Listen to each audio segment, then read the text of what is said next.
ating Atak Rizal, ay gagampanan. Dr. Valenzuela din pala si William. At Procopio at Rizal ay yung kamukha talaga ni Rizal, di ba? Ang ating artist na si Louie Fernando. Palakpakan po natin.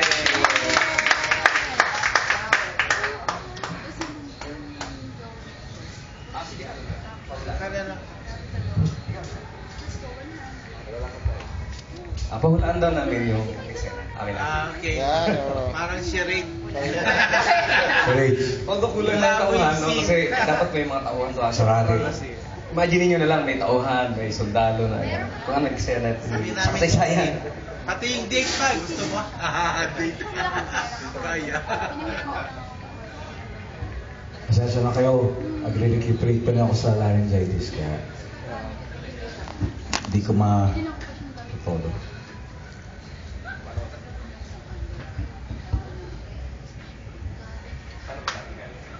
Ay, hindi mo tanggap po. Ay.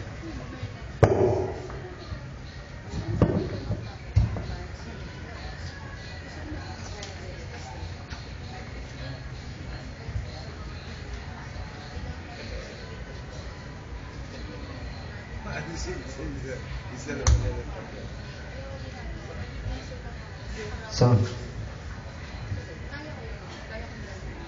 Dr. Valenzuela, ba't ito may iba kang pakay sa pagsita sa akin dito? Maraming salamat, Dr. Rizal, sa iyong pag-unawa sa tunay kong pakay. Hayaan ninyong mailad ko ang nangyari pagkatapos na kayo ay arestuhin at ipatapon sa dapitan. Nagpasya ang mga anak ng bayan na itatag ang kataas-taasan, kagalang-galang ang katipunan ng mga anak ng bayan. Sa layuning, tuluyan ang humiwalay at maghimagsik sa Espanya. Kayo po ba ay sumasang-ayon sa ganito? Sumasang-ayon ako, Dr. Valenzuela. Sa makatuwid ay ang katunayan niyan ay naniniwala ako sa adikain ng katipunan. Salamat po. At dahil sa napipitong pag-aaklas ng katipunan, ay pinapunta ko rito ng Supremo Bonifacio para alamin ang inyong manukala at ang inyong mahalagang basbas. Basbas? Ano ba kayo sapat na armas para sa imagsik? Sa ngayon, ang pagkakalam ko po ay kulang pa nga kami sa armas. Ngayon, paano ko may bibigay aking basbas?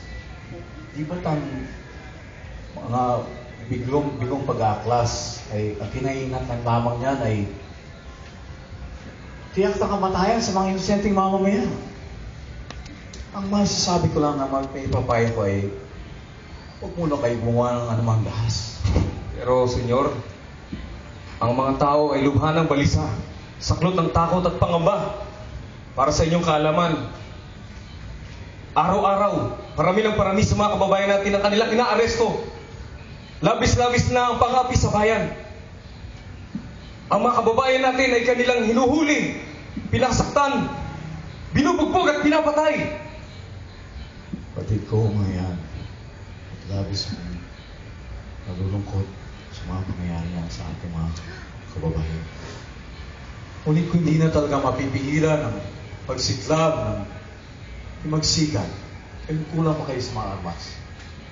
Ang may papayo ko ay sumanggunin muna kayo kay Antonio Luna upang matulungan kayo sa paghanda. Salamat po sa inyong payo, subalit ang aming pinag-aalala baka kami ay kanya lamang hindi pansinin at tanggihan. Ano mo naman nasabi yan? Sapagkat maging ang pag-anib sa katipunan ay kanyang inaayawan. Ngayon, malamang alam mo na ang ibig kong sabihin. Ano muna sa lahat, sa katipunan, kailangan natin tiyakin na may sapat na armas. At may sapat, meron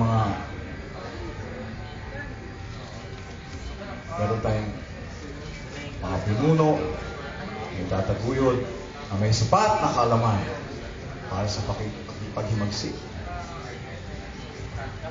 At yan ay si Antonio Luna.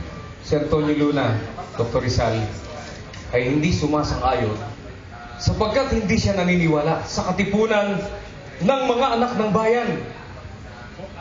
Iba ang pananaw niya sa paghihirap ng mamamayan. Marahil ay dahil hindi niya kinalakihan ang kalagayan ng mga anak pawis at manggagawa.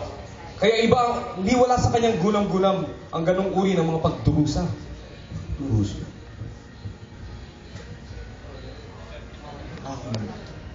Kalooban na yun, durusa rin. Kalagayan ng ating mga kababayan. Kahit ang pamilya ko ay nagdurusa rin. Ang butihin kong ina. Ako man ay pinatapon dito sa dapitan bilang isang taksir ng Espanya. Ngunit haya ko bang maging kabahagi ng isang himagsikan, bigo, na kulang sa paghahanda.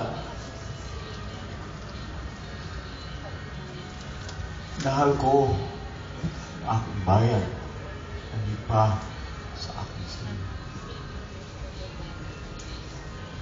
Ngunit kailanman hindi ko magagawa na malikod sa aking bayan. Kailanman ay sorry po. Hindi kami nag-grab food. Mahal ko ang aking bayan higit pa sa aking sarili at lalo ko itong mamahalin hanggang sa huling pintig ng aking buhay. Kahit pa ako ay paslangin bilang isang traitor ng Espanya. Entre mil cadenas, cual un traidor, solo lloró mis penas por mi dolor, por mi dolor. A veces en mi ilusión, la libertad,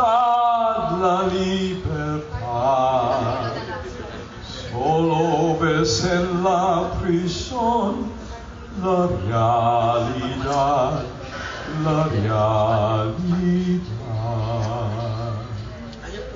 la luz del día nunca veré, la noche sombría siempre estaré, sueño de amores, venir a ver por mis dolores, a verme morir, la luz del día,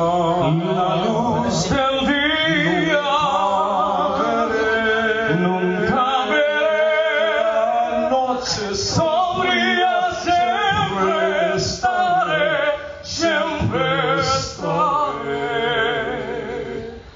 sueño de amores, venir a ver por mis dolores, a verme morir.